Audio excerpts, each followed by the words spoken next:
Fala galera, sejam bem-vindos a mais um episódio do MT Hoje mais um papo das antigas. Dessa vez meu convidado é o Marcelo Butenas. Bom, Butenas é treinador de triatlo de corrida desde 1990. Foi diretor técnico da Butenas Assessoria. A gente comenta um pouco também sobre essa mudança que ele fez de negócio, a visão que ele teve de negócio também para mudar e atingir um outro público. A gente fala disso. Aí ele comenta um pouco até o impacto que a pandemia acabou tendo no negócio dele.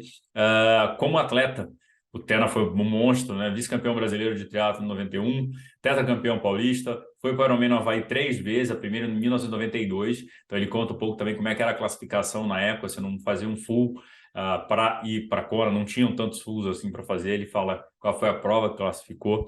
Fez Ironman Brasil depois também, fez Ironman na Alemanha.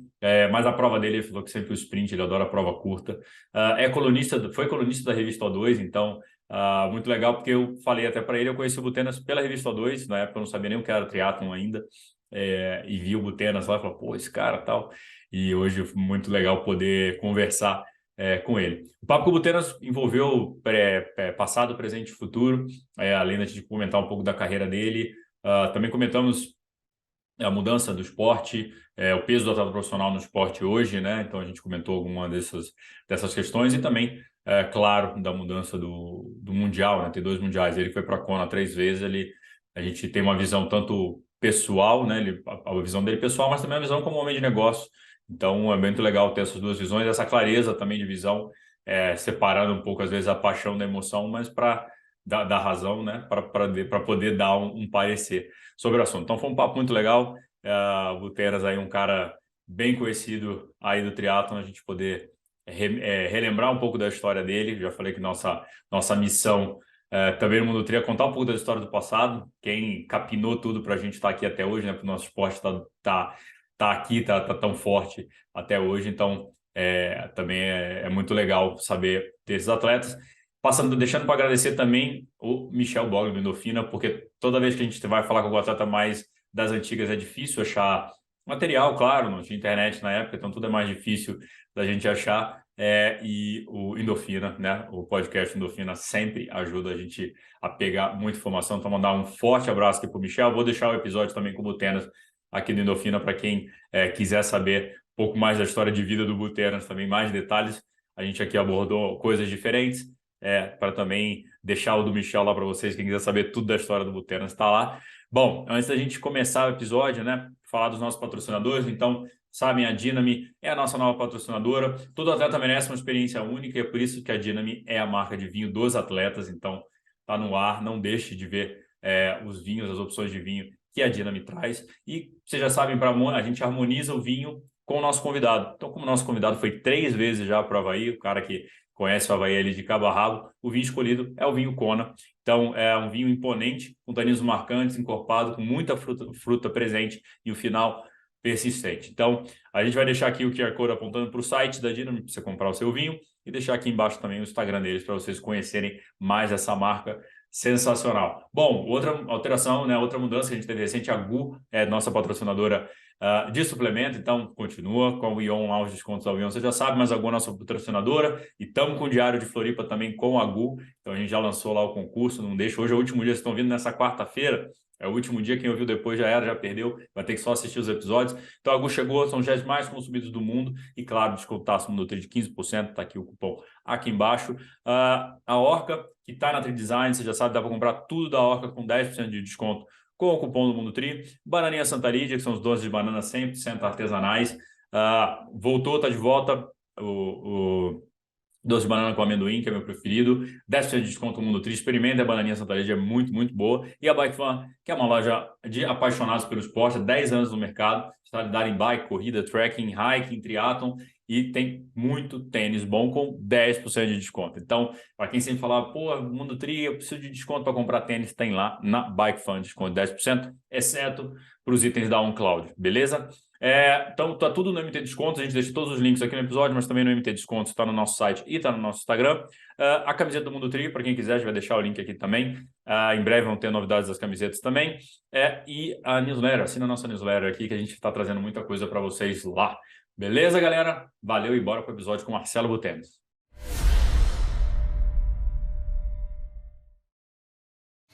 Fala galera, sejam bem-vindos a mais um MTCast. Hoje, meu convidado, Marcelo Butenas. E aí, Butenas, beleza, cara? Tudo bem, Gabriel, e você? Pô, muito bem, obrigado por aceitar o convite aí. Ponte do Fabinho ali, né? O Fabinho tava pedindo para falar, grava com o cara. Então, só no aquecimento aqui a gente já ficou quase meia hora conversando e nem começamos a gravar ainda, né? Então, acho que o papo vai ser bom. Ah, com certeza, cara. E poder trazer alguma informação aí para a turma, né? Discutir um pouco aí do nosso esporte aí do triatlon, cara, que é o esporte do público aí. É um prazer estar aqui com vocês. Cara, começar, onde eu te conheci, né? Não pessoalmente, mas eu era o cara que escrevia na O2, na revista O2. Eu achava o barato, falei, pô, cara, esse cara manja. E quando eu vi, acho que você na rua, não, eu já morava em São Paulo já. Aí vi você na rua, eu falei, o cara da revista lá, não sei o quê. Era legal ver essa fotinho lá, todo sério ali, cara, era bacana, assim. Você escreveu quanto tempo na O2? Cara, bom, o tempo que a revista O2 durou, eu fui colunista dela. É, Tinha sido colunista da Contra-Relógio puta, antes, legal. que era uma revista impressa só de corrida. Então, fui colunista da Contra-Relógio. Depois, acho que até por isso, fui colunista da O2, da Running BR, que foi também outra revista. Qual mais? Teve uma época também que teve a revista Trisport, Do, né? do, do Rodrigo. Do Rodrigo, exatamente, também escrevi umas colunas. Cara, assim, como eu sou profissional de educação física e sempre fui um apaixonado por treinamento, eu me sentia na obrigação de trazer para o público em geral, cara, alguma informação sobre aquilo que a gente praticava, ou corrida, ciclismo, natação, treinamentos complementares que a gente chama, né? Musculação, treinamento funcional, treinamento de mobilidade, todas essas coisas que estão relacionadas ao treinamento, eu falava assim, pô, eu acho que eu posso trazer um pouco disso para as pessoas, porque tem um monte de informação que um monte de gente não tem, Uhum. e uma das coisas assim que me levou a fazer isso também foi que a gente teve um acesso, foi no começo, eu não lembro se da O2, que foi feita uma pesquisa com o número de pessoas que eram atendidas por treinadores. E assim, por exemplo, num universo de 20 mil corredores numa prova, menos de 2.000 pessoas, então menos de 10%, eram atendidos por treinadores. Eu falei, porra, meu, tem um público aí de 80% que está indo completamente na raça, Uhum. na cara e na coragem, e vai consumir algum tipo de informação, e o que eu puder ajudar essas pessoas, pô, é uma questão assim, eu fiz um juramento profissional que era de cuidar do bem-estar e da saúde das pessoas, então eu falei, pô, vamos fazer esse juramento valer, né? Então aí eu comecei eu sempre procurava de uma maneira com um comunicado, uma comunicação mais Uhum. acessível, num palavreado mais simples, trazer alguma coisa de informação técnica que pudesse ajudar o leitor aí, né? Então era uma coisa bem legal, um canal de comunicação que a gente acabou perdendo, né? E é pré-rede social, né, cara? Assim, meio que. Então, assim, você conseguia até vendia teu serviço, né? Podia voltar para você como um serviço no futuro, né? O cara conhece você como tem uma referência ali quando for procurar treinador, né? Sim, até tinha um anúncio no pé da página, né? Da assessoria e tudo. Lembro, Então, lembro. Buteras, vamos falar então aí do começo aí. Cara, tua história com o triatlo começa em 1987, né? Tua isso primeira mesmo. prova. Como é que tu ficou sabendo do triatlo, cara, na época? Como é que foi teu comecinho aí? Cara, puta, Gabriel, foi assim, cara. Eu era estudante de educação física, então eu fui nadador até os 14 anos, era nadador de fundo. E jogava futebol ao mesmo tempo. Aí dos 14 até os 17, 18 eu joguei futebol assim, tentando levar ao lado para uma carreira mesmo. Era bom de bola? Oi? Era bom de bola mesmo ou não? Ah, eu jogava direitinho, vai. Aí eu fui até o Juvenil B no São Paulo, jogava futebol de salão também, então joguei bastante futsal em vários clubes, joguei no São Paulo, no Banespa, um períodozinho no GECAM, Banco do Brasil, Ciclo Militar, e o futebol de campo mesmo foi no São Paulo. Só que aí chegou uma hora, cara, que você vê que aquilo é uma realidade que não é tua. A- os meus companheiros ali, a turma que eram os garotos que treinavam comigo, era uma turma que, meu, era a única coisa que eles tinham na vida era aquilo. E eu falei, pô, eu estou terminando um ensino médio, né, o colegial aqui, pô, preciso pensar numa faculdade. E aí fui fazer faculdade de educação física. E aí eu prestei vestibular, cara, entrei na educação física da USP. E lá, não foi no começo, não, foi mais ou menos no final, no meio do terceiro ano, tinha um cara que era um triatleta profissional, que chamava Paulo Coronato, que era da equipe Sharp, que foi uma das primeiras equipes de triatlo. E, cara, eu nadava um treino de natação na hora do almoço, que ele nadava também. Aí um dia ele chegou e falou: Porra, meu, você nada bem.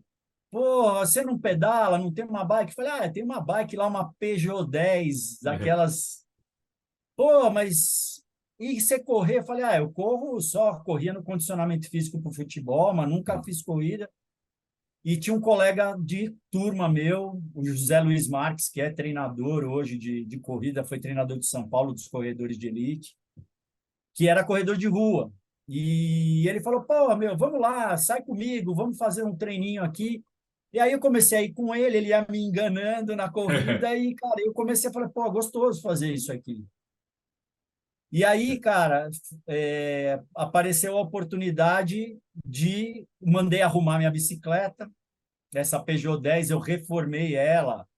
Na época só existia pneu tubular, né? Então mandei botar pneu tubular, arrumei os aros dela, consertei as marchas, troquei corrente e deu pro gasto para começar a treinar. E aí eu comecei a pegar gosto, cara, né? Pelo treino, pela Uhum. rotina do treino e tudo. E aí esse cara, o Paulo, chegou e falou assim: Porra, meu, eu vou fazer o seguinte. Vai ter uma prova aí e tal, que era o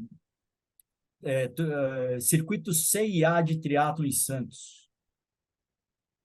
E aí, cara, ele falou, é uma provinha curta, assim, lá no Gonzaga e tal. Me explicou, falei, ah, legal, vamos lá, né? E aí eu acabei indo com a minha bicicletinha mesmo, puta, achei um barato, gostei. Na hora eu já achei que, meu, falei, puta, não faço isso aqui, mas nunca mais. E aí, logo depois, já teve uma prova em Campinas, tinha um circuito do Shopping Guatemi de Campinas. E aí, essa prova de Campinas eu já fui fazer já com outra cabeça tal. E aí comecei a entrar. E aí eu vi que dava para ir bem no negócio, cara. Comecei a treinar direitinho. Já essa prova de Campinas, que era uma prova que tinha um percurso mais duro de bicicleta, ela era 1,37, não era short. Era um percurso na Dom Pedro com sobe e desce. E eu Nossa. já acabei indo bem no ciclismo, que era uma coisa que eu não tinha nem ideia, que eu pedalava direitinho assim. E aí, cara, eu já fui bem nessa prova, aí já comecei a ver outras, fui para o Rio fazer prova, e aí começou, né, cara? Aí já- Aí esse cara me emprestou uma bicicleta que ele tinha, uma Caloi Triathlon, que ele falou, uma Caloi é uma bicicleta já um pouco melhor que a sua, então já vai te ajudar a desempenhar um pouco melhor, e daí para frente, aí- aí eu fui trilhando o caminho, fui melhorando minha performance, e aí comecei a conhecer, né, a turma toda. Uhum.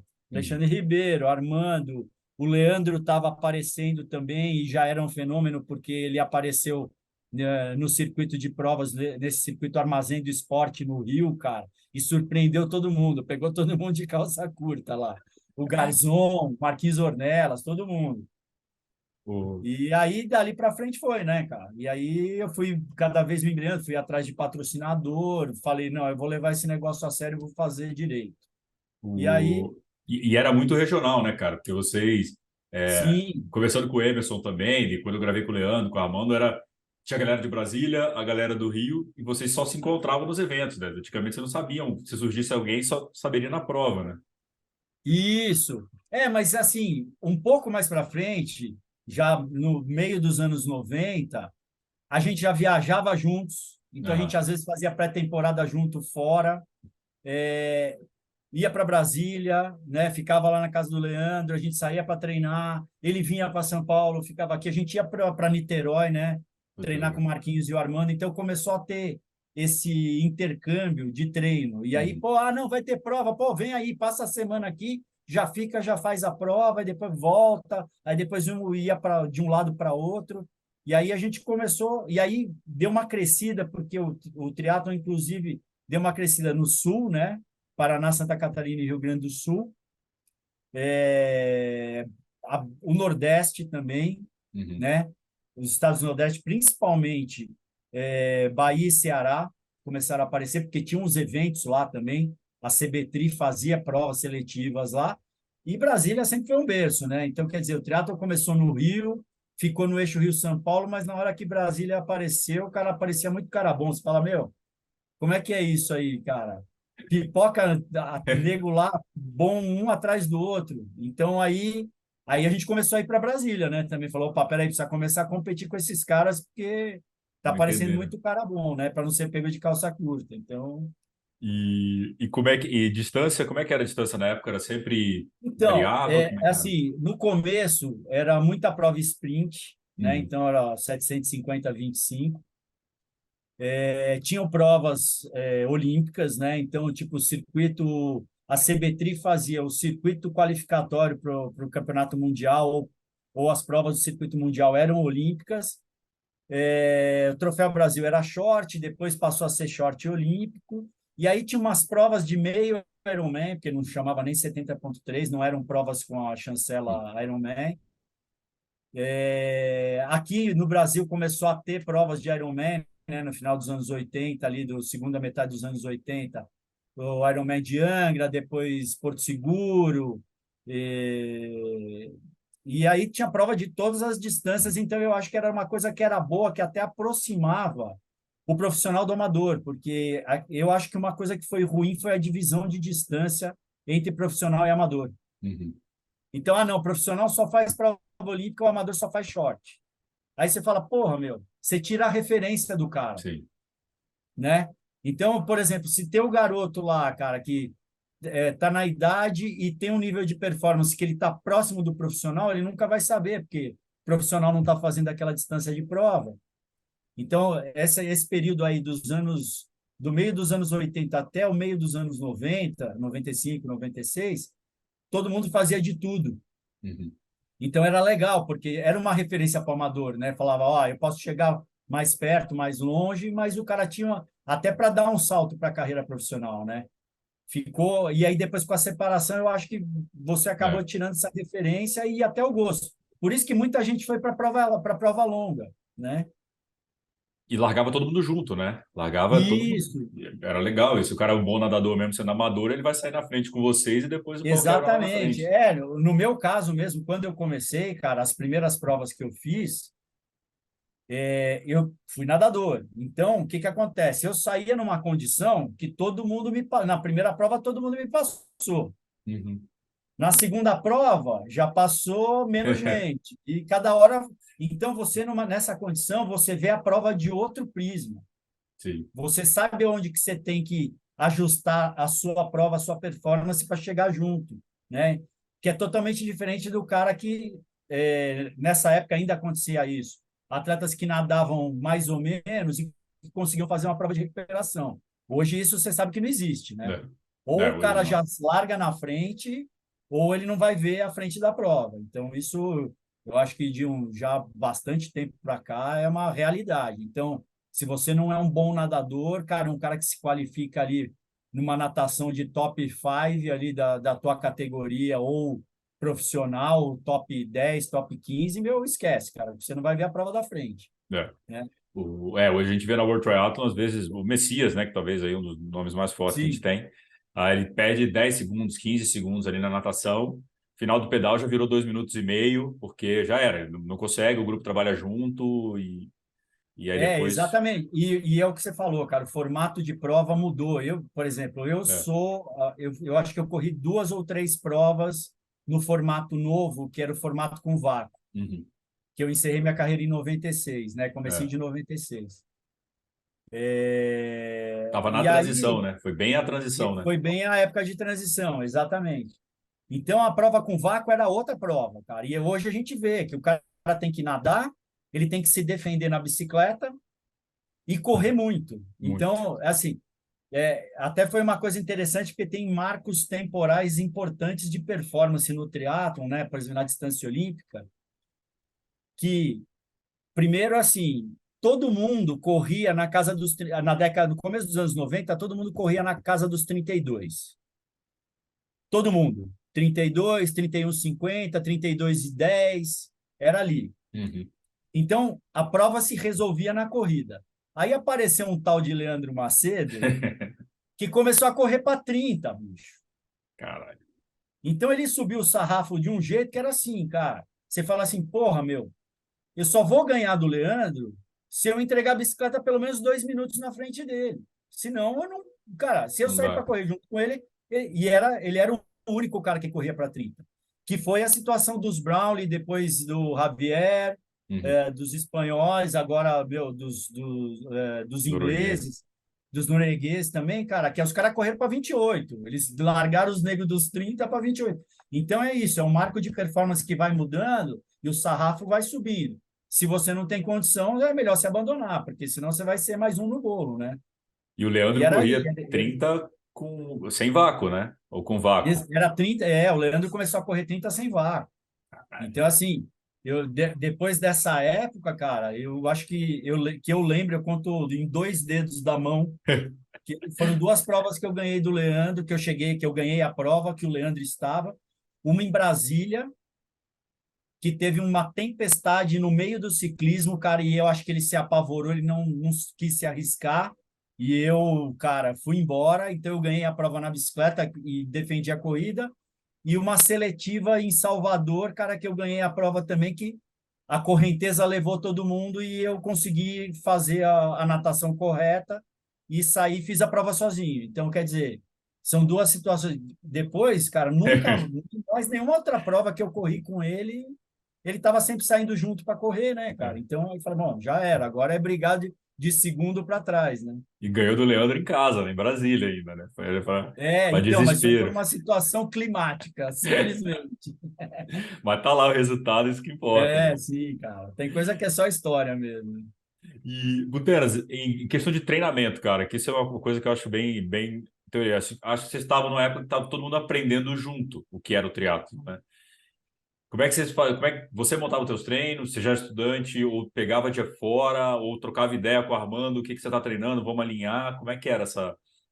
Como é que você Então, na montava um treino? realidade, era o seguinte: eu sempre fui muito cético com treinamento. Treinamento é uma ciência, Sim. tá certo? E eu sempre trabalhei em cima dos preceitos dessa ciência, do treinamento esportivo. Só que o que acontece? Não existia um treinamento específico direcionado para o esporte triatlo. Hum. Então, o que a gente fazia? A gente usava informação da corrida de fundo, do ciclismo de estrada e da natação de águas abertas ou natação de fundo. Então, a gente treinava com muito volume de treinamento, né? E aí, conforme a coisa foi evoluindo, né? Então, eu, por exemplo, eu tive no começo, quando eu comecei a treinar, eu tinha um colega de faculdade que me ajudou a organizar os treinos e tal, a rotina. E aí chegou num determinado momento que eu comecei a performar, tal, ele falou, cara, eu acho que agora, assim, eu acho que você tem que buscar um treinador. Eu também, cara, estou cuidando da minha vida profissional aqui, porque a gente tinha acabado de se formar, né? E ele falou, você escolheu fazer isso da sua vida, né, profissional por enquanto, ser atleta e tal. E ele falou, eu acho que você tem que procurar alguém. E aí eu fui falar com o Marcos Paulo Reis. Grande E aí Marcos. o MPR foi, eu fui, a Liane Beretta e o Edmundo Caetano fomos os primeiros atletas dele de triatlo. E ele também era um cara que, meu, ele foi amadurecendo como treinador com a gente, fazendo muita experiência, errando bastante, mas a gente trocava muito, né? Uhum. E eu, principalmente, eu sentava com ele e fazia as periodizações, porque ele cuidava da minha natação no começo, e eu fazia a corrida e o ciclismo. Aí nós fizemos uma experiência dele gerenciar tudo.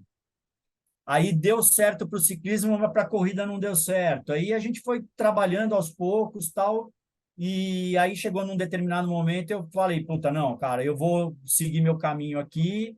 Ele entendeu 100%, ele também já estava com o caminho dele como treinador de triatlon direcionado, e Uhum. aí cada um foi para o seu lado, né? Mas ele foi um cara importante no começo da carreira, porque era um cara que queria aprender também, cara, era um É. cara que tinha formação e falou, bom, então vamos junto, né? Então, até eu acho que a gente acabou fazendo vários bons resultados nesse período que a gente teve juntos. Uhum. Inclusive, ele fala para mim sempre, ele fala assim, você sabe que eu tenho a minha foto do teu primeiro Ironman pendurada na minha sala, né, cara? Na minha sala de escritório, Caraca. porque, na realidade, eu fui o primeiro atleta dele que fez Ironman, né, cara? Que Então, massa. cara, e a gente é amigo pra caramba, né? Tivemos nossos problemas enquanto eu era profissional e ele era treinador, ele Uhum. foi treinador da seleção e a gente tinha umas diferenças de visão e tal, mas passada essa época, voltamos às boas e somos ótimos amigos hoje. O Marcão passou por aqui também. E hoje, cara, coincidente, eu tô treinando corrida com ele. Ele é meu treinador de corrida. Tomo xingo pra caralho dele lá. Mas é normal também, né, Buteras? É muita ideia diferente, muita coisa nova e também todo mundo buscando, né, o seu profissão. É normal, né, cara? Acho que atritos são bons, né, na vida, eu acho, no Sim, geral. sim, cara, é. E olha, eu vou te falar uma coisa, eu como profissional da área de saúde, aprendi uma coisa: não existe verdade absoluta nas ciências biomédicas na área de saúde. Então, o que acontece? Você não pode. Eu acho que muitos treinadores erram aí, que é de usar a mesma metodologia para todos os atletas ou dividir grupos com a mesma metodologia. Né? Eu estava discutindo exatamente isso hoje com um atleta e ele citou, né, o caso do Gustav Iden e do Blumenfeld no Ironman, cara. Aham. E eu assisti um podcast com eles logo depois da prova, com os dois ao mesmo tempo. Tem um cara, um americano Vixe, que chama Rich Roll, do caralho esse podcast. Muito legal. e a entrevista deles é muito legal porque o cara, a primeira coisa que o cara pergunta para eles é falar assim: pô, vocês são amigos, né? Eu sei que vocês são muito amigos e tal. Realmente nós somos. Vocês treinam muito juntos? Não. É. Cada um faz seu treino, o treinador é o mesmo. E aí o Iden explica, ele fala, cara, existe uma diferença individual, né, fisiológica minha para o Blumen.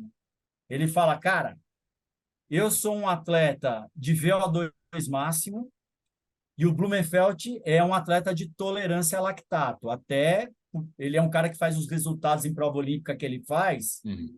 porque ele é um cara que tem um perfil fisiológico específico para isso. Então ele falou, cara, eu funciono com um tipo de treino e ele com o outro. Então ele falou, o nosso treinador, que é o mesmo, ele chega e fala assim: olha, tem um treino aqui na planilha que é um treino regenerativo que vocês podem fazer juntos. Aí vocês podem bater papo, vocês podem curtir, mas ele falou, são poucos treinos, porque cada um precisa treinar de um jeito para a gente performar juntos, É. porque a gente faz a prova juntos, né, no mesmo nível de performance. Mas os estímulos são bem diferentes. Ele falou, eu treino mais volume que o Blumenfeld e ele treina mais intensidade do que eu, né? E no final das contas dá o resultado bom para os dois. É. Chega no mesmo Então caminho ali. e é exatamente isso. Cada atleta é de um jeito e o treinador tem que aprender a fazer a leitura, tem que aprender ou ganhar experiência, né, o feeling de Uhum. você ler aquele atleta, falar, pô, esse cara precisa de mais volume, esse cara é de um cara de característica diferente, esse aqui não precisa de volume, precisa treinar com mais intensidade, que ele vai inclusive em provas É. de fundo, né, de mais distância, ele vai performar. Então, quer dizer, é isso, né? É uma ciência e você tem que fazer o encaixe dela da melhor metodologia para cada um, né? É. Então, por isso, várias vezes a gente pega o cara, porra, mas meu, eu fiz o treino sei lá, cara, Do do próprio. Frodeno e não É. deu certo. Fala, porra, meu, Por que será, né? Frodeno é o Frodeno, você é você. Talvez você tinha que fazer um treino diferente, um treino de outro atleta que É. coubesse para você. E eu acho que assim, é muito individual, cara, é muito particular e o treinador precisa individualizar. Se o perfil do atleta é um perfil de performance, né? Sim. Então, isso é outra coisa que eu acho muitíssimo importante, cara, falar. Tem muita gente hoje que faz evento, participa de evento, cara, mas posso te dizer que 10%, se muito, são as pessoas, cara, que se dedicam a monitorar o treinamento da maneira correta. Então, hoje, todo mundo tem medidor de potência na bicicleta, mas ninguém usa direito, Até hoje, né? né? Até hoje. Então, É, quer dizer, é uma coisa que você vê, cara, é uma coisa numeral, é um princípio da física que, se você seguir, vai dar certo, exato. né? Dentro dos teus preceitos.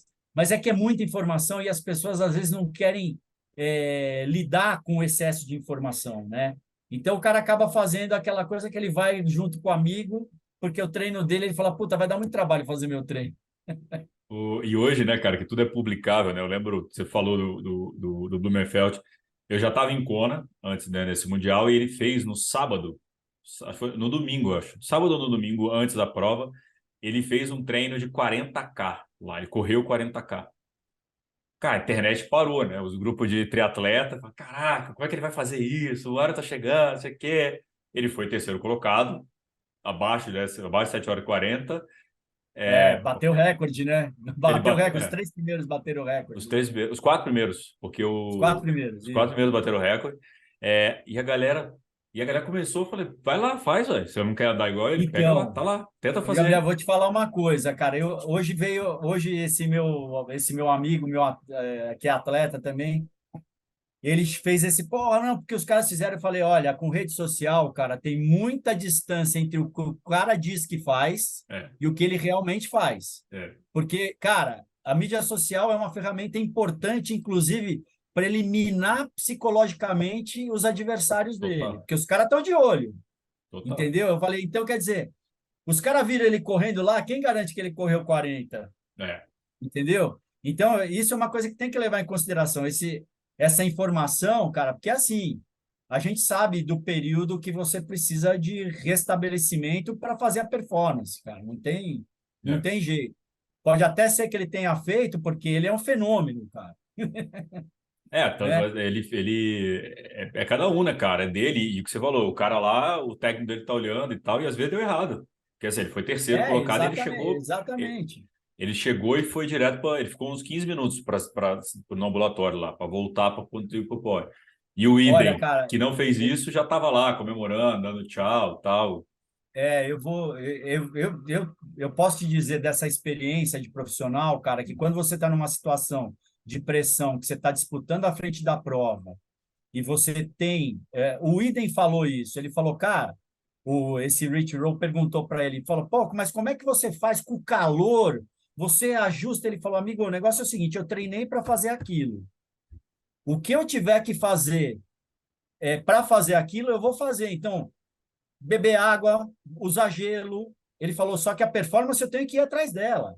Não é o É, calor que vai fazer ela mudar. E o Kipchoge mesmo, o cara, fala isso. Os caras são os robôs, cara. O é, cara sabe o que ele tem que fazer e o que ele tem que fazer para minimizar o estresse do ambiente na performance dele, né? isso. E o próprio Blumenfeld foi um cara que sentiu mais, entendeu? Então, quer dizer, só que não abriu mão um segundo do que ele podia fazer, É. né? E o Blumenfeld, nesse episódio, ele fala: eu sou melhor na segunda prova, na prova após uma prova importante. Ele é melhor ainda. Aí ele foi e É, ganhou o 70,3, o Mundial, e o Idem sim, apagou. O Idem não conseguiu terminar. O Idem, então, assim, você vê bicho. como são atletas diferentes, com estímulos diferentes, recuperações diferentes, né? É É, muito cara, louco. e efeito psicológico diferente também, cara. Sim, Que é isso, a cabeça do cara, o idem relaxou. verdade. Falou, porra, meu, que Já ganhei. 70,3, vou largar lá porque eu tenho que largar. Eu sou recordista do Ironman da Havaí, porra. Verdade. É? E antes da gente falar mais de Havaí, cara, só concluindo essa tua fase, quando é que tu parou profissionalmente?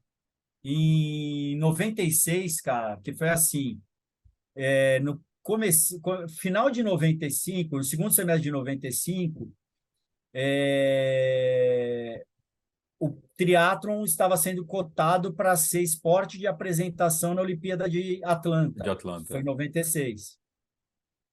E os três atletas que teoricamente estariam classificados para a Olimpíada era Leandro, Armando e eu.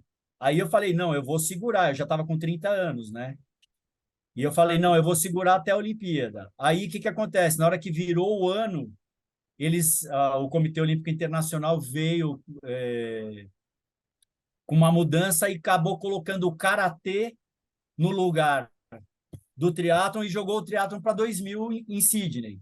Aí eu falei, cara, não dá para eu esperar mais 4 anos. Eu já estava fazendo uma transição de carreira como treinador, que eu sempre trabalhei em paralelo, né? Eu fui atleta profissional, mas eu era treinador no Clube Paulistano aqui em São Paulo, então eu sempre tive uma rotina de trabalho mesmo junto com o treinamento, porque era a minha profissão. Eu falei, um dia eu vou parar de ser atleta e vou seguir minha carreira dentro da minha área. E aí eu falei, não, chega. Aí foi interessante porque o Armando e o Leandro foram para Sydney, né, cara? Mas chegaram lá É. numa situação, chegaram machucados, porque era isso, cara. Hoje a gente sabe que o atleta tem. O esporte mudou muito, o treinamento mudou. Você pega os caras hoje com 35, 36, 38 anos performando ainda. E era uma coisa que não era comum na nossa época, né? Então, tipo, 30 anos, 31 era meio o limite, né? Então, desde que eu comecei lá com 19 anos, eu já tinha um plano que aos 30 eu ia parar. Tinha mais Então, juízo. Você tinha juízo ali. pois é, né? Nem juízo, né, cara? Você fazer um plano de carreira, né? Sim. É isso, cara. Talvez poucos atletas ainda fazem algo desse sentido, né? Ter um plano de carreira. Então, Hoje. cara, isso é uma coisa que eu acho que, assim, alguns atletas da nossa geração, o próprio Leandro, o Armando, que são os caras mais próximos, assim, que eu tenho contato, tenho informação, foram caras que foram bem-sucedidos nas transições de carreira deles. Sim. O Armando tem loja, organiza evento, o Leandro tem assessoria, tem os esquemas dele também. Eu trabalho também na minha área, tal. Então, quer dizer, a gente meio que foi se organizando e acabou fazendo uma transição. E o que assim, eu fui vendo ao longo dos anos, né, no passar dos tempos, principalmente depois dos anos 2000, a gente teve atletas importantes, homens e mulheres, só que a mudança da lei do esporte, quando a lei Rouanet virou só lei que ela virou incentivo ao esporte e cultura, ela mudou. E ela pôs um boi na linha, que foi o clube, entidade ou agremiação. Então, o atleta de modalidade individual, ele tinha que estar ligado ao clube, entidade ou agremiação para fazer uso da lei. Então, isso tirou uma moeda de troca da gente, que nesse período que eu fui profissional, eu sentava diretamente com o patrocinador, a lei de incentivo oferecia 4% de desconto de impostos para o investimento em esporte.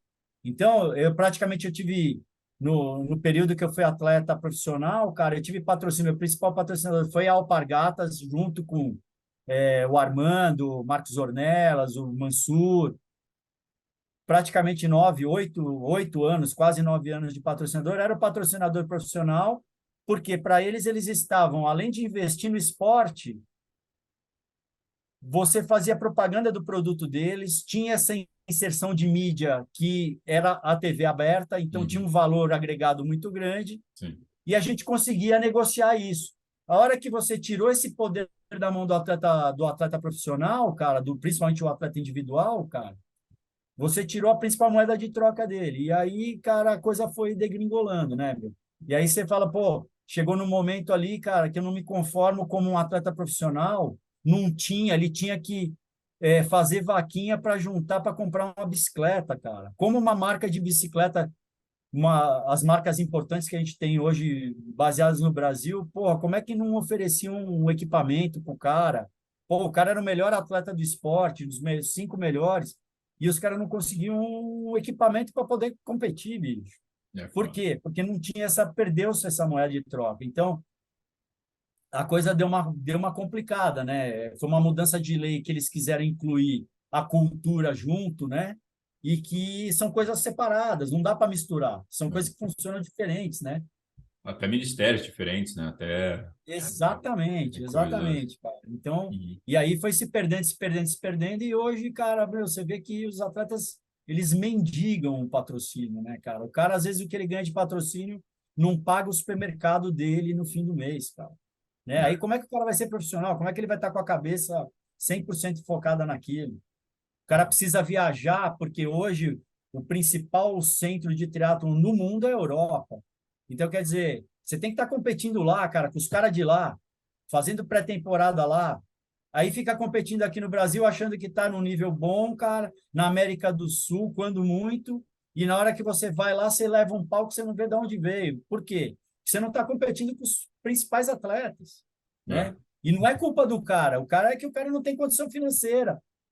A confederação está tentando fazer, né, um trabalho melhor para proporcionar isso para os caras, mas enquanto não existe uma relação profissional, né, que o cara receba o que ele merece para ser um atleta dedicado à modalidade dele, na qual ele é o melhor, cara, no país, meu, aí fica difícil, né, bicho? é. Muito Isso não só difícil. do triatlo, todos os esportes, né, do Não, Brasil todos hoje os tem. esportes. Esse... E como é que você acha, aprofundando um pouco a discussão, assim, o que que você tem de ideia, assim, que você acha que poderia... via lei, É o é via seguinte, governo, cara, via empresa? eu sou do seguinte raciocínio. Governo, cara, tem que cuidar de coisas básicas que é saúde, educação e segurança, tá certo? E delegar, cara. Ah, eu vou ser o viabilizador, então eu vou criar uma lei, eu vou aprimorar a lei de incentivo ao esporte para que a iniciativa privada tenha algum benefício fiscal e possa investir no atleta, que era assim, Uhum. entendeu? E aí o Fernando Henrique Cardoso que mudou essa lei, cara, porque ele era um cara que tinha um viés Sim, cultural, né, cara? Um cara sociólogo e tal. Só que eles acharam que ia ser uma coisa boa e foi ruim, cara, porque o que era do esporte virou esporte cultura e acabou prejudicando o esporte. Porque a cultura é pontual, o cara consegue o incentivo da lei para projetos pontuais, para show, uhum. para um lançamento de Peça um chata. livro, para um evento. Cara, para o esporte, você precisa da manutenção, que o cara precisa estar recebendo, o cara precisa ter um canal de alguém que viabilize isso. Então, quer dizer, não é o governo que tem que fazer isso. O Concordo. governo ele tem que ser o viabilizador. Ele fala, ó, eu vou apresentar o atleta aqui e a empresa aqui, a iniciativa privada. Vocês conversam e eu fico ali de olho, entendeu? Mas é Sim, uma relação comercial, cara, e total. que era assim na nossa época. A gente conseguiu ter bons contratos, né? Conseguiu viver do esporte. Eu acho que a minha geração aí, cara, pode confirmar isso. E depois a gente viu que foi se perdendo, se perdendo, se perdendo. E, cara, e o atleta, na hora que ele tem que, como a gente diz, né? Vender o almoço para pagar o jantar, cara, porra, aí acabou, né, meu? É. Como é que você vai ter cabeça para levantar para treinar se você sabe que, de repente, você está casado, tua mulher está trabalhando, o que você está recebendo lá para ser atleta não está sendo suficiente para comprar o leite do seu filho? Uhum. Aí é É. duro, né, cara? Não dá. É difícil. Não, concordo com você. E, cara, principalmente essa parte do governo, que eu também acho que não adianta terceirizar a culpa, né? Não, o governo acho que tem que ter uma relação, uma parte mais privada.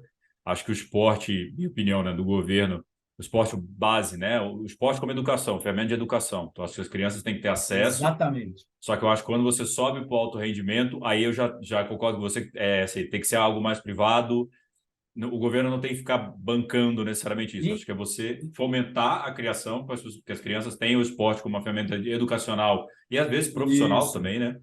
sim. Que te dê uma profissão, mas depois o negócio tem que andar com as próprias pernas, né? E assim, cara, os esportes, porque assim, eu considero, por exemplo, o ciclismo é um esporte coletivo, apesar de ter os indivíduos das equipes, o que que acontece? Aí o CI chegou num ponto, o tênis fez isso, o atletismo está fazendo isso também, cara. Então, os esportes estão fazendo o quê?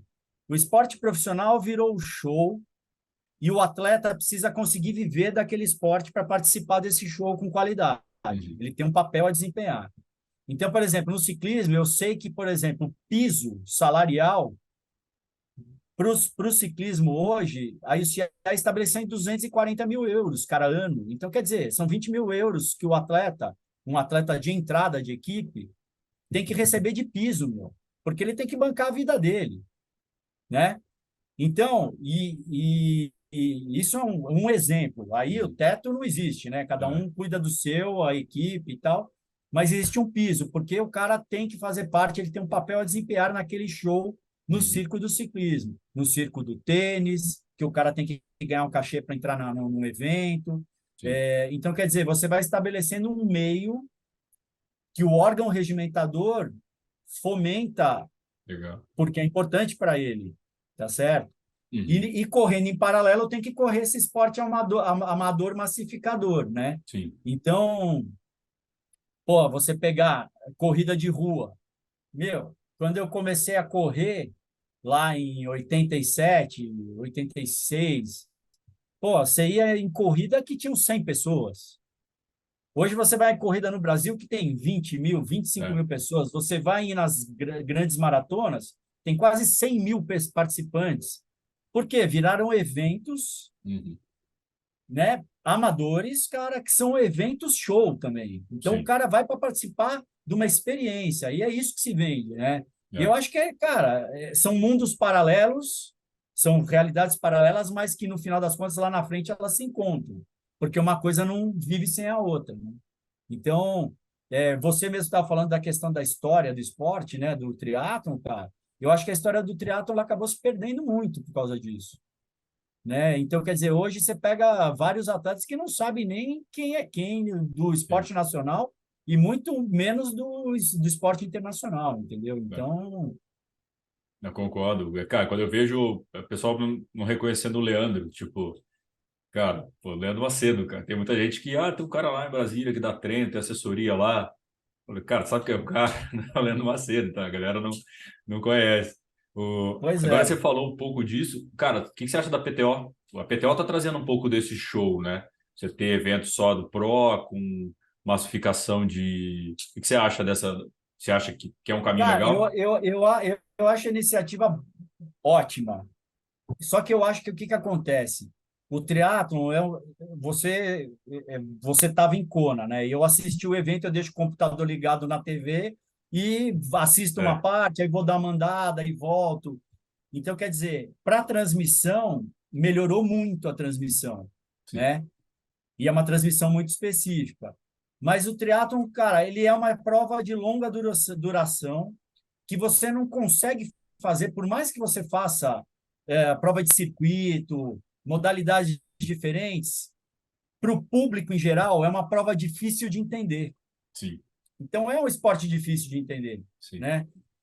A gente que entende, por exemplo, você vai numa prova olímpica, ou numa prova dessas de circuito, você já sabe onde você tem que se colocar. Você viu a natação, você já sobe uma rua para ver que onde os caras vão passar, para ver a bicicleta passar duas vezes, e a corrida no circuito. é, Então, quer dizer, a gente que conhece o esporte tem uma vivência, ok. Mas o público em geral passa lá, olha e fala assim: o que é isso? Meu? O que está acontecendo? Os caras de bike, nego de bicicleta correndo, e meu, ninguém entende nada, cara. Então, tem essa dificuldade de você massificar o esporte, que você não consegue fazer uma filmagem global para mostrar o que está é, acontecendo e virar uma filmagem pontual. E demora muito tempo. Então, sim, nos dias de hoje, essa questão de atenção, né, do ser humano, ela já é é. menor, né? A gente vê, cara, que a pessoa tem menos paciência de ficar vendo uma prova de Ironman, por exemplo, né? Até um jogo Fala, de pô, futebol, né? Uns vamos. 45 minutos, a galera já tá ali no celular. Dos 45, ela olhou 15, porque tá ali olhando o celular, tá olhando não sei o quê, tá. Sim, sim, exatamente. Você está totalmente adverso, mas, por exemplo, você está num plano de filmagem que está toda hora tá Sim, mostrando o jogo é, e você consegue ter um entendimento do que está acontecendo. E o triatlon mesmo, cara, tá com tem essa dificuldade física, né, cara, de espaço físico. uhum, Então eu acho que isso é uma coisa, você vê, cara, no ciclismo mesmo, tem hora que você tem que pegar e botar a câmera nos primeiros lá, que no Ironman mostra, vai mostrando e tal, mas, meu, os caras pegaram o formato que é isso, ó, tem que mostrar os 5 primeiros lá e acabou, é, que é o que interessa na transmissão, que aí você vê a batalha, né, cara? Ciclismo é a mesma coisa. Então, é, quer dizer, tem um monte de gente que fala, porra, como é que você consegue ficar assistindo 3 horas de transmissão de prova de ciclismo? Isso porque ela já está rodando a 2 antes de entrar no ar, e ainda ficar fazendo comentário ao vivo, né? Que vira e mexe o Celso Anderson convida para comentar tal aham, as etapas do ciclismo, que realmente é difícil, cara. Você precisa ficar, meu, trazendo informação. isso é uma coisa que eu acho que a equipe que fez a transmissão de campo, cara, do Ironman, pecou um pouco em trazer informação Uhum. para o público em geral, cara, É, né? Ficou muito específico, muito falando do atleta, da performance, do não sei o quê, e esqueceu de contar a história do esporte, pô, porque era assim. sim. Uma hora teve uma entrevista lá com o Mark Allen, porque eles estavam lá, cara, mas eu acho que é assim, pô, você vai passar 8 horas fazendo uma transmissão, cara, você imagina o que é, meu, para a gente ficar aqui 1 hora e meia batendo papo, cara, tem hora que você fala, puta, o que que a gente vai falar agora, É, né? Então, quer dizer, imagine em 8 horas de transmissão, né? E ao vivo ainda. Então, é. é difícil. Mas podia incluir, né, mais os vídeos históricos ali, alguma coisa, né? Já que você tem que encher linguiça, né? Tem muito tempo para encher a programação. Coloca, né, um vídeo do Iron War, um vídeo, tipo, algumas conquistas ali, né? Tipo, acho bacana mostrar. É isso, porque a galera vê eu tava lá agora, é muito engraçado que você vê o Dave Scott e o Mark Allen toda hora, né? Os caras estão em todos os lugares, Sim, impressionante. Só que muita gente não faz ideia de quem é o Mark Allen e Dave Scott. pois Então, é. tipo, assim, também não é obrigatório, você não precisa fazer um vestibular para entrar no teatro. Mas, assim, se a informação vai chegando mais, né? As pessoas vêm na tradução e falam: ah, esse cara aqui, que é o cara que tá correndo ali, é ele? Aí, pô, esse cara já Pois ganhou é, área. Aí você vai indo, né? Mas se você não fala, quem não é visto acaba não sendo lembrado, né? Se a história não é mostrada, isso porque americano é bom exatamente. nisso, né? Ainda, né? Mas, Exatamente, cara. O americano, eles são os caras, para mim, eles são os maiores e melhores organizadores de evento, cara, que tem, cara.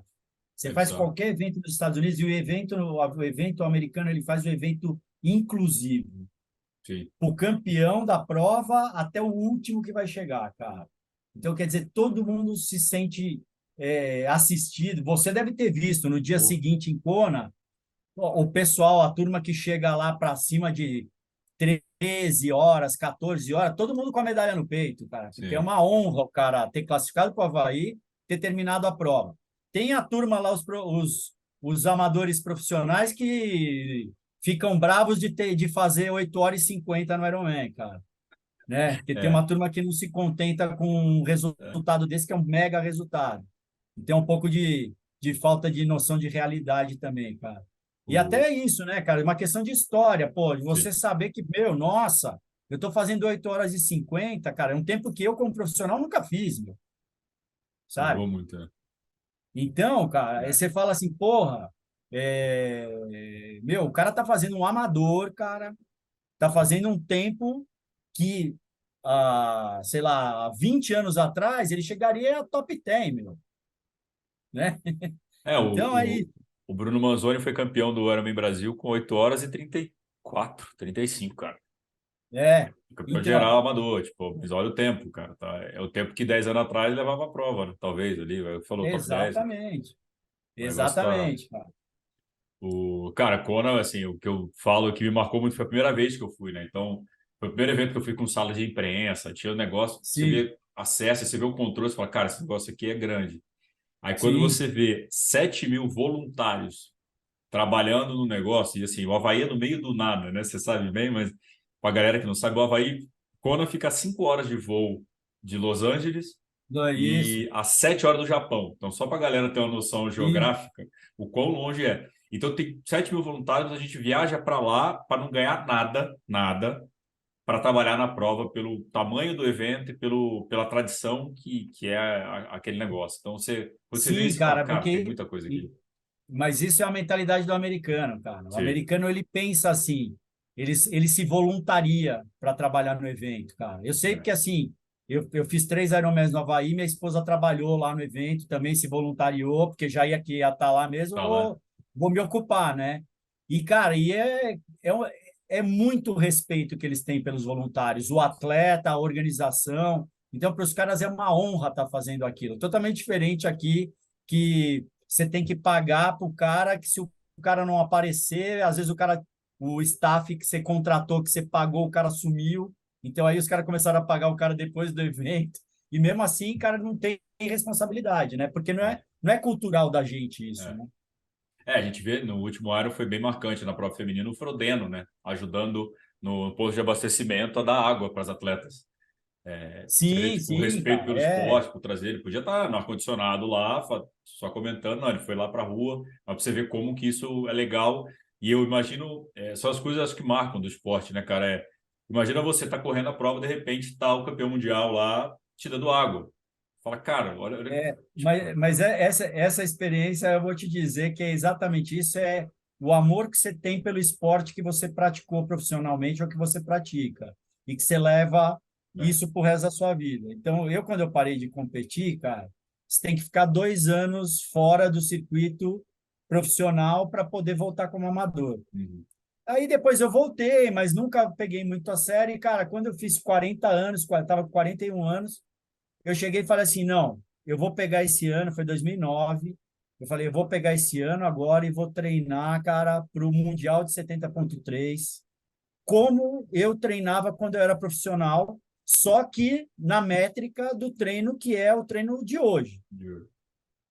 Bicho, aí eu peguei, me programei, combinei com a minha esposa, falei, ó, vou fazer um treino assim, tal, tal, tal, para eu tenho que me qualificar primeiro. Aí eu fiz até, foi Penha, putz, lá no Beto Carreiro, Penha, né? Penha. Eu fiz Penha, qualifiquei lá, cara. Meu, a partir do momento que eu qualifiquei em Penha, bicho, eu já peguei, já entrei na internet, peguei todos os caras que eram do 40 a mais, que tinham sido campeões ou tinham ficado entre os 3, 4 primeiros nos 5 anos anteriores, cara. E comecei a olhar, falei, ó, aqui dá para eu ganhar essa prova. Eu falei, eu tenho que treinar assim. Aí eu já estabeleci o plano de treino, de prova, tal, cara, aí fui lá, cara, ganhei o Mundial de 70,3 na categoria, bati o recorde da prova, da categoria também, e só que é aquilo, foi um repente, né? Que Aham. você fala, não, eu tenho que fazer a coisa com a cabeça de profissional. Então, para performar, é isso, não tem jeito. O amador que quer disputar aí de grupo, não dá para brincar. Ele tem que fazer a coisa com seriedade, Sim. dentro da possibilidade dele, mas tem que fazer com seriedade. E é isso, cara. Hoje você pegar os top 5 de qualquer age group, cara, masculino e feminino, principalmente a turma ali com. Até o pessoal mais velho hoje, de 60 anos, está É. fazendo tem passos. Tá? Os caras são muito determinados e muito disciplinados para aquilo, né? E o resto da galera vai para fazer a prova É. mesmo, mas essa turma realmente treina e performa que nem profissional. Né? A gente falou Kona, e como é que você que foi para Kona 3 vezes, como é que você sentiu o negócio de início? Sim, o lado Butenas empresário, mas o lado Butenas atleta, assim, também, como é que você... Então, é exatamente isso que a gente estava falando. Cara, tem uma questão de história que a gente não pode deixar, É. não pode esquecer, né, cara? Kona é Kona. Só quem foi lá sabe o inferno que é aquilo. Né? Exatamente. Não, isso é um negócio é muito louco, cara, É. porque o que que acontece? A maioria dos atletas brasileiros, né, tirando raras exceções, o cara, primeiro que assim, na minha época, você fazia meio Ironman para qualificar para Ironman. E aí depois você passou a ter que fazer Ironman para qualificar para Ironman. Então, Uhum. assim, eu acho que para um atleta amador, fisiologicamente, 2 Ironmans no ano é muito desgaste, cara. Entendeu? É um desgaste fisiológico e psicológico. Então, o cara tem que se dedicar. E muitas vezes o cara, sabe, é profissional de alguma área, tem que trabalhar, tem uma rotina, uma responsabilidade profissional, tem família, tem tudo que, meu, não dá para você ter esse foco, porra, 6, 8 meses do seu ano, né, É. fazendo isso. Então, quer dizer, às vezes você pega, bota o foco, que eu acho que a maioria dos brasileiros acaba fazendo isso. Qualifica aqui no Brasil, então bota o foco até maio, Uhum. depois o cara dá uma relaxada natural, cara, em outubro, seja o que Deus quiser no Havaí. É. Porque o cara não está nem com paciência, está no momento profissional, no trabalho lá que está pegando, e ele A não consegue família se tá dedicar, né? desgastada. Família desgastada. Então tem todos esses fatores. Uhum. E eu vejo que muitos brasileiros vão lá e se frustram, né, cara? Falam, É. pô, mas eu falo, cara, o Havaí é o Havaí, cara, o vento que tem lá em Ravi só tem em Ravi. Esse ano passado, por acaso, o vento não apareceu, mas ele aparece em 80% dos anos, cara. e a prova vira outra prova. Eu falei, cara, o calor que tem lá Só tem só lá. tem lá. O vento que Impressionante. tem só tem lá, cara. Então, quer dizer, é uma prova realmente à parte. E aí é isso, né, cara? Quando você separa também, você começa a separar, fazer metade do evento num lugar, metade no outro, sei lá. Você foi a melhor opção. Mas, Negócio. Business, né? negócio, exatamente, cara. Os caras tinham que ter alguma solução, e eu acho que foi o Né? que se prestou, né? Mas O, eu acho assim, que perdão. quem vai para a França fala, pô, meu, eu quero ir para Kona, cara, não quero ir para Nice, né? Exatamente. É isso. Os caras querem classificar para Kona, né? O Mundial eu quero Kona, né? Não, cara, Pois mas é. eu concordo com você, a gente estava até discutindo, né, que é questão matemática, né? Kona acaba em 2.500 atletas, tentaram dobrar para 5.000 atletas e a ilha não comportou. E é caro, deve ser caro para o Ironman fazer a prova lá, por logística, Sim, tem por que tudo. levar tudo para lá, né, cara? Aí Você falou, viu, é, A Big Island não tem nada de nossa, tem estrutura. nada, Ela é nada.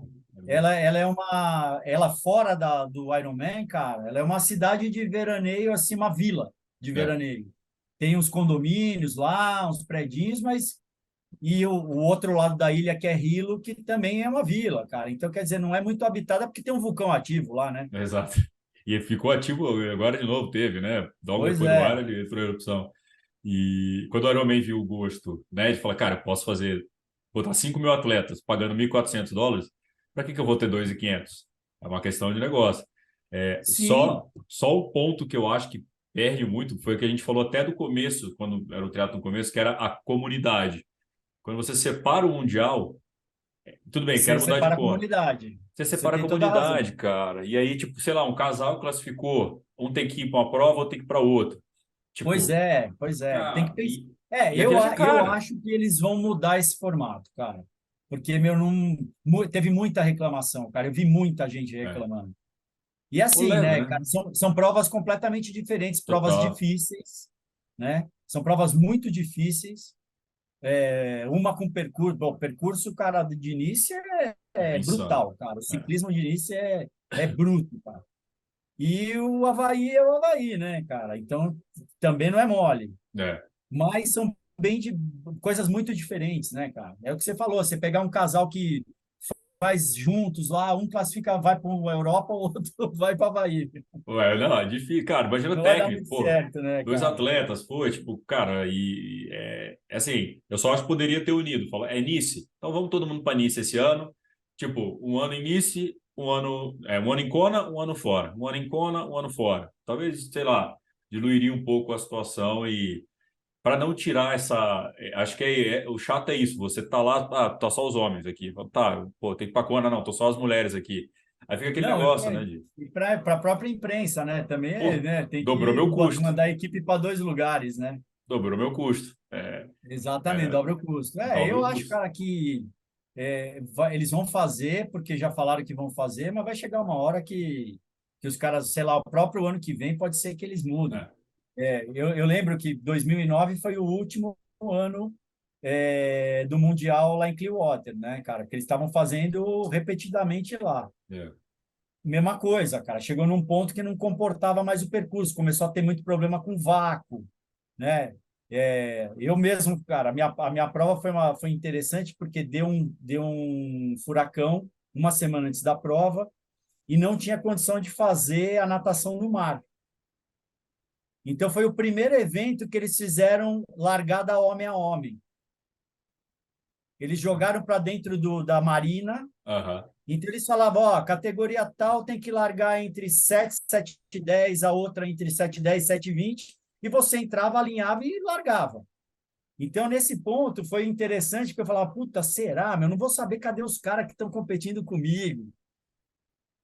E, no final das contas, foi bom que eu peguei o cara que era o melhor nadador, um cara que foi nadador, um americano que foi nadador olímpico, que era do meu age group, eu colei no cara, eu falei, a hora que esse cara pular, eu pulo no pé dele, né?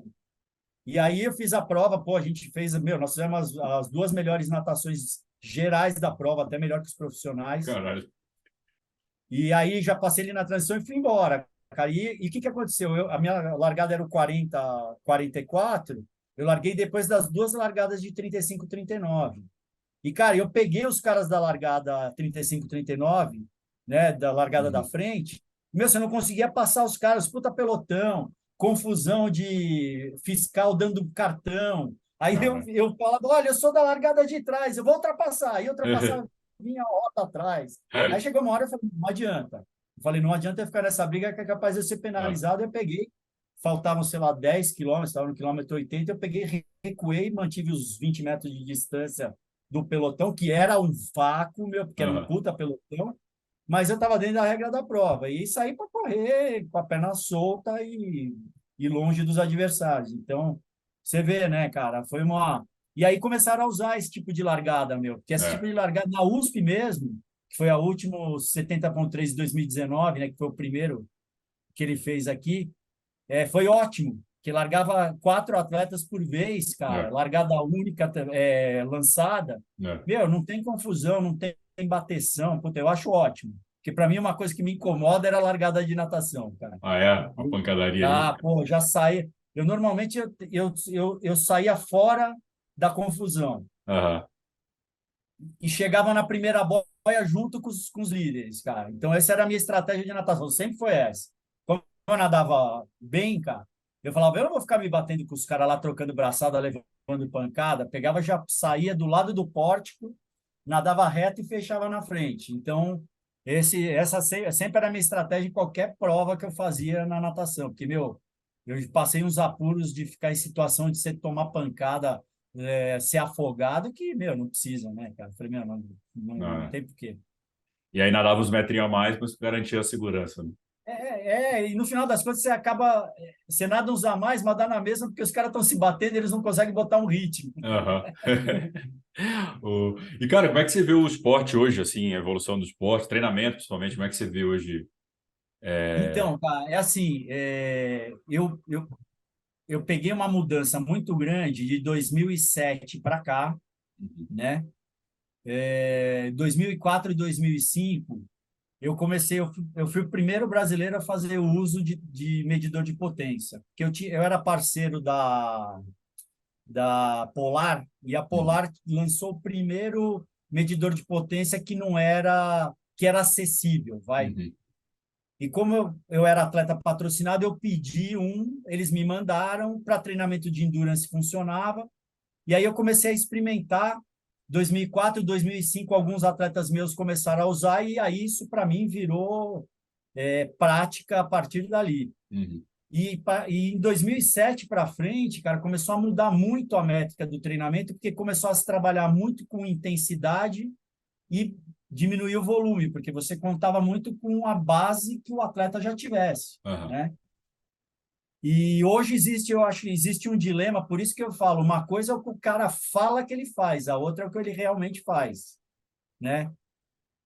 Os europeus, em geral, cara, eles trabalham muito com qualidade. O próprio Frodeno, cara. O Frodeno era um cara que, meu, treino de bike do cara era 120 quilômetros. Ele não pedalava 150, 180, mas fazia uns 120 quilômetros lá fracionados, em zona alvo de treinamento acima do nível que ele ia para fazer a prova. Então, assim, começou a se trabalhar muita qualidade, menos volume, porque você contava que o atleta já tinha um volume de uhum, base dos anos praticados, né? E alguns atletas, por isso que eu te falo, existem os fenômenos, né? Então, por exemplo, o Blumenfeld é um cara que pode ser que uma semana antes do Ironman, o cara vá lá, corra 40 quilômetros naquele calor de Kona, para 3 minutos e 50, 3 minutos e 45 de média, e para ele, cara, o cara corre para 2,55 uma prova de 10 mil, uhum. entendeu? Então, quer dizer, mas ele é um fenômeno, Uma exceção a ali. pessoa fora a exceção a exceção à regra. E eu acho que os atletas tendem a muito olhar o que o cara faz, mas não tem essa informação, e eu acho que aí já é culpa do treinador, cara, de Uhum, não fazer essa leitura e falar, não, peraí, não é bem assim, nosso caminho é outro, a gente tem que fazer outra coisa aqui. Então, por exemplo, voltando na coisa da performance que a gente estava falando, no momento que você deixou o atleta profissional não fazer mais prova sprint, o gap entre o amador e o profissional, cara, cresceu demais, meu. Porque, assim, ali do meio dos anos 80 até o meio dos anos 90, O profissional fazia prova sprint para, assim, 52, 51, e os amadores faziam prova sprint para 55, 56. Cara, hoje você pega, cara que é profissional aqui no Brasil, hoje não está conseguindo fazer isso em prova sprint, cara. O cara fazendo 57, 58, 59, você fala, não, pô, mas como? Tinha que ter andado junto. É, Então, perder um pouco a referência, cara, porque, pô, os profissionais não estão fazendo, mas tem prova do circuito mundial que é sprint. Então, meu, sabe? E o amador tem, o circuito mundial hoje da ITU tem, né? A prova, o 1540-10 e a prova sprint. sim. Então, eu sempre fui, assim, especialista em sprint. Então, eu digo isso de carteirinha. E eu fui vendo esse gap aumentar, principalmente quando eu voltei a competir, depois que eu tinha parado, eu voltei, sei lá, com uns 34 anos, eu voltei a competir, e eu fazia as provas short. Porra, cara, e chegava a prova short ali que eu chegava, quando eu não ganhava, eu chegava entre os três primeiros, cara. Aí eu falava, opa, eu É tenho coisa errada. já. Pô, tô velho já para isso, cara. Os moleques de 17 não estão conseguindo fazer prova comigo, porque a referência dele estava errada, cara, Uhum. entendeu? E eu acho que isso é uma coisa que você não pode deixar de ter. Profissional, cara, ele tem. Tudo bem, ele tem que ser especialista, e você vê. Os caras bons mesmo, os ponteiros, cara, o cara faz sprint, o cara faz olímpico, o cara faz 70,3 e em alguma hora eles vão fazer Ironman, É. né? Que foi o que são os passos de carreira. E eu acho que aqui no Brasil isso foi uma coisa que se perdeu, se especializou. O profissional não faz prova short, ele só faz prova olímpica, 70,3 ou Ironman, cara, e dividiu muito os grupos por provas específicas, Sim. né? O próprio Galvão deu uma informação ano passado que eles estavam fazendo um trabalho, cara, que 90% das pessoas que estavam participando dos eventos de Ironman não voltavam para uma prova subsequente ou no mesmo ano ou no ano posterior. Então, quer dizer, ele não estava conseguindo ter, estava tendo uma retenção de 10%. É muito ruim isso. É. Ele falou, cara, nós temos que fazer um trabalho em cima disso, porque o cara vai lá, faz uma prova, um 70,3 no ano e não faz mais nada. E aí nem sabe se ele vai fazer o ano que vem. Então, sabe, É. ele acendeu essa luz vermelha. Isso é uma coisa que é legal, que ele faz um estudo do que está acontecendo, Sim. do perfil do cliente, É, e ele é. tenta trazer esse cliente para perto dele, né? Para perto do evento, para perto da prova. Então, isso é uma coisa que é importante. E só que eu acho que se especializou muito, cara. Muito perfil. Uhum. O cara só faz short, ou o cara só faz olímpico, ou o cara só faz 70,3, ou o cara só faz Ironman. Então, quer dizer, as pessoas não flutuam, né, entre os eventos, vendo até onde elas seriam melhores e focando naquilo, né? Então, eu acho que acabou perdendo muito isso, em É, termos de performance. e o pessoal da curta distância que começou, quando começou a subir a curta top, vamos falar da, né, o ITU ali, quando foi fazer o 70,3, já tinha uma bagagem tão forte de sprint olímpico que o 70,3 virou um olímpico dobrado mesmo, né? Os Sim, caras, ritmo insano. e, cara, é exatamente isso que você está falando. Para mim, o 70,3 é uma extensão do Olímpico. É, Você vai treinar um pouquinho mais de volume do que você treinaria para o Olímpico. Ironman já é é outra outro parada, negócio. cara. É outro negócio. Mas 70,3 é isso, cara. E eu, assim, eu era especialista em short, eu fazia bem os Olímpicos, mas eu sofria no Olímpico e o 70,3 eu fazia bem também. Porque É, era um grau a menos do que era a intensidade do Olímpico, que para mim era ruim. aham. Para mim, o O, Olímpico era aquela dobra do short de distância, mas era triplicado ou quadruplicado o sofrimento. você teria vontade de fazer o Mixed Relay? Você acha que seria uma distância boa para você? Ou hoje que é o Cara, tipo eu acho. 300? A gente teve uma experiência dessa aqui em São Paulo. Até foi um período que ficou sem provas e foi feito um revezamento, aqueles formatos, né, de vários eventos em sequência. E não era misto, mas você montava equipes de três e Uhum. fazia em ordens diferentes as provas. Foi o único evento que teve aqui em São Paulo desse tipo, e depois não foi para frente também, mas isso foi já nos anos 90, 94, 95. Você gostar dessa pancadaria curta Eu, assim? eu, cara, eu adoro, meu. Eu adoro. Prova curta, contanto que até eu continuei fazendo, até Uhum. 2019, que eu fiz meu último short. Eu fui perdendo muito, assim, a condição de corrida, porque eu tenho um desgaste muito grande nos joelhos, né, de excesso, de futebol também, que eu É, acabei lesionando o joelho.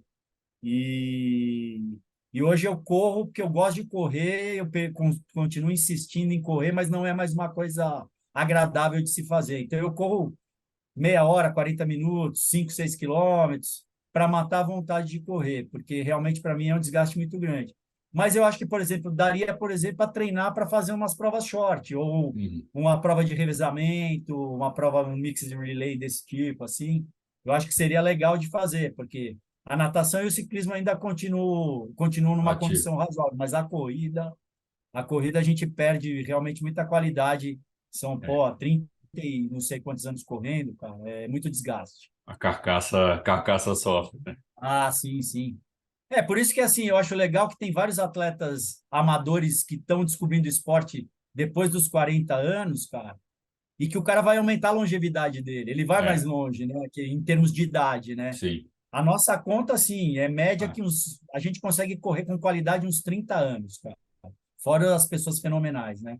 Mas a maioria das pessoas que eu conheço que começaram a correr com a gente já pararam ou fazem que nem eu, hoje correm para matar à vontade porque gostam muito, cara. Então, o teu amigo que a gente falou no começo, o Michel, até mandar um abraço pro Michel, ele fala sempre que ele não consegue correr mais, então, simplesmente pois não, é, não dá mais. O a alto gente fala a rendimento, respeito disso. E o aí a alto gente acaba rendimento, pedalando mais, que é uma coisa que dá para a gente é. fazer e é gostoso de fazer. Graças a Deus. O alto rendimento também é isso, né, cara? O alto rendimento não é saudável, né? Necessariamente saudável. O alto Não. rendimento é alto rendimento, ponto. Saúde, tem o esporte de Exatamente. saúde, mas Não, alto rendimento é. a atividade física saudável é uma coisa, e não é nem o alto rendimento. Eu acho que assim, o esporte com rotina de competição não é saudável. Ponto. Isso é fato. Porque a gente vê vários atletas amadores que acabam se machucando, tendo problema de overtraining. Cara, é uma situação que realmente você está levando o teu corpo a um estresse. E o princípio do treinamento é esse, cara. É você estressar para, no equilíbrio, ele se restabelecer e subir o patamar dele de performance. Uhum. Né? Então, quer dizer, você tá estressando o tempo inteiro. É Batendo que todo dia. o atleta de competição ele tem essa cabeça, não adianta, cara. É. Ele não consegue viver sem se estressar um pouco com o treino. Não, o triatleta, hoje o triatleta é bem competitivo, esse negócio acho que rede social também, aí os números, né? Porque antigamente você não podia falar que um batimento de um era comparado ao outro, mas potência você consegue começar, né? O cara fez 300 watts, eu fiz 280, começa, qual é a tua, mas quanto é que watts por quilo? Aí começa, todo mundo agora quer saber de todo Exato, mundo, e aí exatamente. fica. Eu acho que o pior erro do amador é que o amador não sabe treinar devagar, não sabe treinar fraco. Então, você quer ver? Eu vou te dar um exemplo. Você falou de medidor de potência. É. O cara pega e lê lá na planilha dele que ele tem que fazer um treino de zona 3. A zona 3 dele lá são 200 watts, vai. Ele pega, anda no vento a favor, cara, ele consegue gerar os 200 watts fazendo força e andando rápido. Aí chega no vento contra, que ele tem que gerar os mesmos 200 watts e que a velocidade vai cair, ele vai a 240, 250 watts. Então, quer dizer, ele não respeita nem a métrica do treino dele. É, Eu é, cansei de ver isso, cara. Falava assim, porra, mas meu, cara, o vento é o fator de resistência. Ele está fazendo você fazer mais força. O trabalho que você tem que gerar absoluto no período de tempo da tua sessão de treino é 200 watts médios. Você está gerando 240 por quê, meu? Só se desgastando e é. fazendo bobagem, né? Aí chega na prova, a conta chega, né? Porque não adianta, vai Pois que vai. é, cara. Porque não, e o cara se perde, porque chega na Sim. prova, ele começa a usar uma métrica que ele já nem sabe se é aquela É. mesmo. É uma confusão. O Teras, reta final aqui, cara. Qual que você acha que foi a melhor lição aí que o esporte te deu? Ah, cara, o esporte para mim ele tem uma coisa importante que é disciplina, cara. Ele te mostra o quão você tem disciplinado e quando, no meu caso, que eu fui profissional, cara, e você tem que encarar. como um trabalho mesmo, de você ter que ter disciplina para conseguir atingir as metas profissionais, né? E eu acho que é uma coisa que você leva para as outras áreas da sua vida, né? Uhum. Então, você ter disciplina, você respeitar limites, aprender a se respeitar, que é uma coisa que é importante, né? Você aprender a ter autoconhecimento. Então, para mim, eu acho que uma maior lição do esporte é essa, de você aprender a ter disciplina na vida e levar isso para o resto das áreas da sua vida. E qual que é o teu sonho hoje, cara? Porra, cara, hoje, assim, não tenho assim um sonho, ah, assim, uma meta próxima, nada estabelecido assim de curto prazo. Eu acho que eu tô feliz, minha vida tá boa, cara. Fiz uma mudança profissional na minha vida que eu acho que foi boa para mim, Uhum. profissionalmente fazendo, sei lá, quase 35 anos a mesma coisa, né, trabalhando com atleta de competição.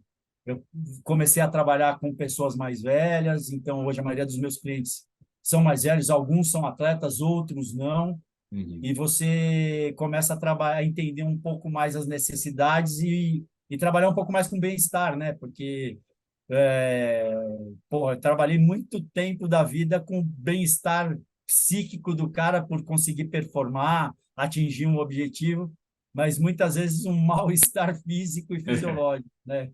Pelo desgaste que gera. Então, isso é uma coisa que para mim foi bem legal e eu estou bem feliz com essa fase que tá rolando agora. E Fechou, assim, cara. fazendo meus treininhos aí, porque eu não consigo Ah, não dá. ficar sem treinar. Como dizia já o campeão de mountain bike, o Ned Overend, ele fala assim, para mim, é, treinar é como comer e respirar. Se eu não fizer isso todo dia, eu não vivo. É. Então, é uma coisa que faz parte da minha vida, da minha rotina. Eu gosto de fazer atividade física todos os dias. Faço meus treinos aí de bicicleta, dou minhas corridinhas, dou umas nadadas, faço um treininho funcional, uma musculação e de pouquinho em pouquinho vou fazendo aí o que tem que fazer. Parado, cara, do jeito que é, se parar, é isso mesmo aí que Não, você falou. Não dá. e é uma coisa engraçada, porque assim, a gente acostuma nossa estrutura, o nosso corpo, Uhum. com uma carga de atividade física a vida inteira. Imagina, eu faço isso a vida É. inteira. Cara, quando você para, você começa a aparecem dores, coisas que a sua estrutura vai se desequilibrando com a falta do estímulo da atividade, né? Então não adianta, tem que fazer até morrer, viu? Show, cara. Buteras, pô, prazer falar contigo. Como a gente falou, né, ontem a gente acabou se conhecendo num dia ruim, né, no velório da esposa do Mansur, então, um cara também que eu tenho Sim, um apreço muito grande, o Mansur. Mas, cara, que bom que deu pra gente gravar, contar algumas histórias. Acho que imagino que dá sim. para fazer uns 20 episódios desses só de história do esporte. O Sarran até te entregou, né? Falou que o Butenas tem história de todo mundo, hein? Se botar dinheiro, ele conta. E o pior é que, meu, cara, se a gente começar a conversar de história, a gente vai ficar gravando mais um programa inteiro e, cara, e vamos dar muita risada, cara, porque tem muita história engraçada, bicho. Tem muita Não. história divertida dessa época do triatlon profissional aí, com o Armando, com o Leandro, com o Marcos Ornelas, com o Gustavo Garzon, com o Michel, com o Edmundo Caetano. A gente tem com o próprio Mansur, cara. É. Tem situações muito engraçadas, cara, que a gente passou dentro de prova, e antes de evento, depois de evento, cara, que é coisa para dar muita risada. Não, tem que fazer uma mesa redonda. Vou juntar pra gente fazer uma mesa redonda Porra, boa dessa. ideia, cara. Que aí, Eu vou estar pá, aí à disposição a hora que você quiser organizar, cara. fechado, cara. Obrigado. Então, o Mundo Tri também, sempre quiser aí precisar da gente, só chamar e valeu aí. Galera, mais um MT Cash, Marcelo Butenas, valeu aí e até a próxima.